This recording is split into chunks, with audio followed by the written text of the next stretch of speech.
और हरियाणा के साथ साथ हिमाचल में भी कोरोना का कहर थमने का नाम नहीं ले रहा। प्रदेश में पिछले 24 घंटे में कोरोना के 1975 नए केस दर्ज किए गए हैं। इसके साथ ही आपको ये भी बता दें कि एक जिंदगी हिमाचल में भी कोरोना की वजह से खत्म हो गई है। कोरोना के 558 मरीज ठीक होकर डिस्चार्ज किए जा चुके हैं।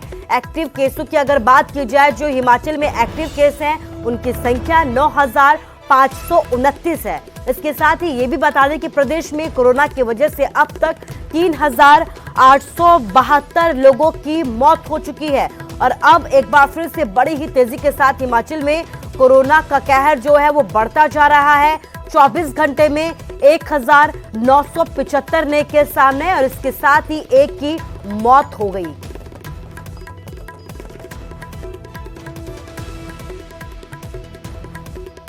हरियाणा हिमाचल के बाद अब पंजाब का हाल आपको बताते हैं। पंजाब में भी शहर शहर कोरोना लगातार बेकाबू होता जा रहा है।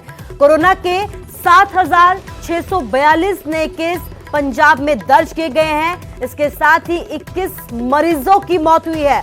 बड़ी संख्या यहां पर पिछले 24 घंटे में 21 मरीजों की मौत हुई है कोरोना की वजह से पंजाब में।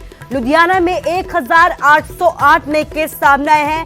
इसके साथ ही 7 मरीजों की यहां पर मौत हुई है। जालंधर में 695 नए केस सामने आए हैं। 4 मरीजों की यहां पर मौत हुई है। मोहाली में कोरोना के 1,215 नए केस सामने आए हैं। तो आप देख सकते हैं कि न सिर्फ जो आंकड़ा है वो तेजी के साथ बढ़ता जा रहा है, जो नए केस है वो तेजी के साथ बढ़ते जा रहे हैं, बल्कि कोरोना की वजह से अब मौत का आंकड़ा भी धीरे धीरे करके पंजाब में बढ़ता जा रहा है। और यही वजह है कि पिछले 24 घंटे में पंजाब में कोरोना की वजह से 21 मरीजों की मौत हो गई है, जिसमें सबसे ज्यादा मौतें जो है वो लुधियाना में दर्ज की गई हैं। 1,808 नए केस यहां पर सामने भी आए हैं। जालंधर की अगर बात की जाए तो 695 केस सामने आए, 4 मरीजों की यहां पर मौत हो गई है। इसके साथ ही मोहाली की बात की जाए तो 1,215 नए केस सामने आए हैं।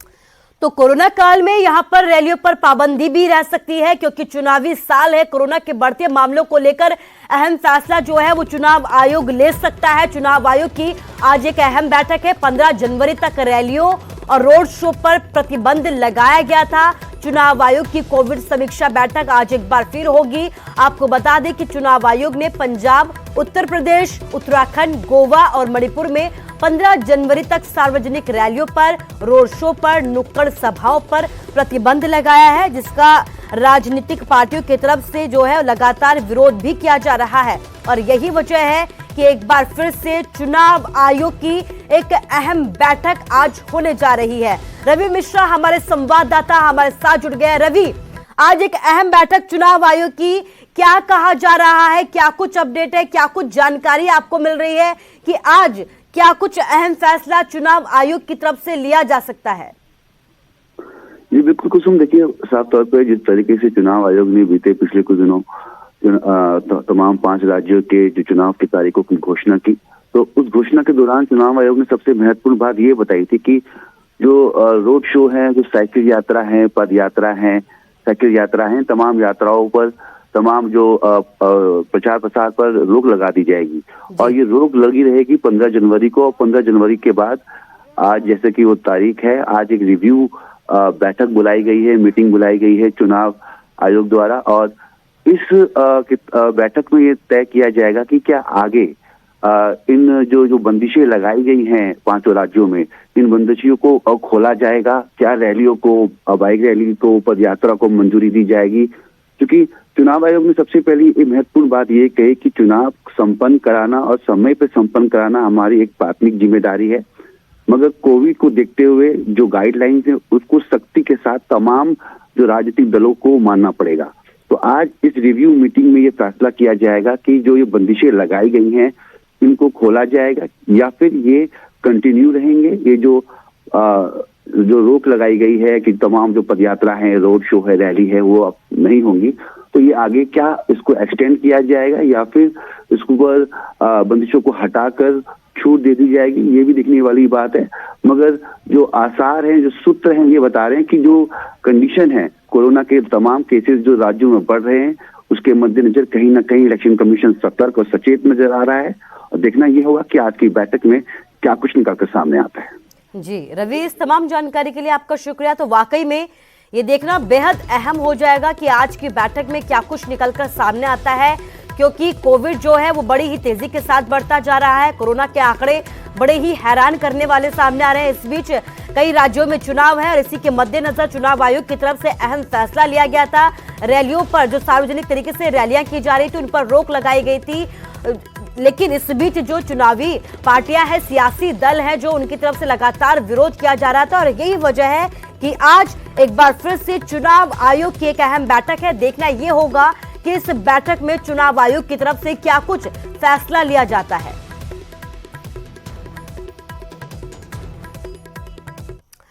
और कोरोना पर हिमाचल में किसी भी तरीके की अब कोई नई पाबंदी नहीं होगी। जयराम कैबिनेट की अहम बैठक हुई जिसमें कई अहम फैसले लिए गए।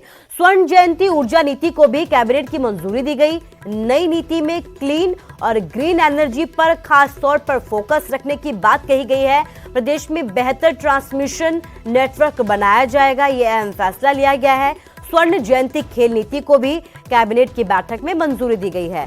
तो कई अहम फैसले लिए गए, कई जो मुद्दे हैं उन पर चर्चा की गई। इस बीच जानकारी ये दी गई है कि कोरोना पर अब हिमाचल में किसी भी तरीके की कोई नई पाबंदी नहीं लगाई जाएगी। जयराम कैबिनेट की तरफ से जो बैठक हुई है और इसी बैठक में ये अहम फैसले लिए गए हैं और इस फैसले की जानकारी दी गई है कि इसमें जो है स्वर्ण जयंती ऊर्जा नीति को भी मंजूरी दे दी गई है। नई नीति में क्लीन और ग्रीन एनर्जी पर भी फोकस रखा गया है। प्रदेश में बेहतर ट्रांसमिशन नेटवर्क बनाया जाएगा। इसके साथ ही आपको ये भी बता दें कि स्वर्ण जयंती खेल नीति को भी कैबिनेट में मंजूरी दी गई है।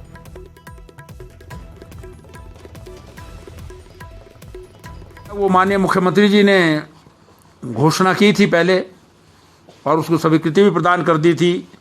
बहुत सारे जो हमारे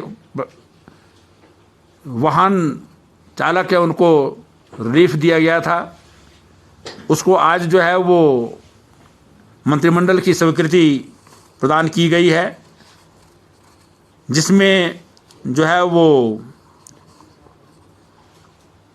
100% तक जो है वो token tax, special road tax और पैसेंजर टैक्स जो अलग अलग कैटेगरीज का है व्हीकल्स की, उसको माफ़ करने का जो घोषित निर्णय था उसको आज मंत्रिमंडल द्वारा जो है स्वीकृति प्रदान की गई है। लोक निर्माण विभाग का एक सर्कल जो है वो धर्मपुर में जो है वो मंडी ज़िला में खोलने को स्वीकृति प्रदान की है। इसमें जो है वो जितनी पदों की आवश्यकता है उनको भी स्वीकृति प्रदान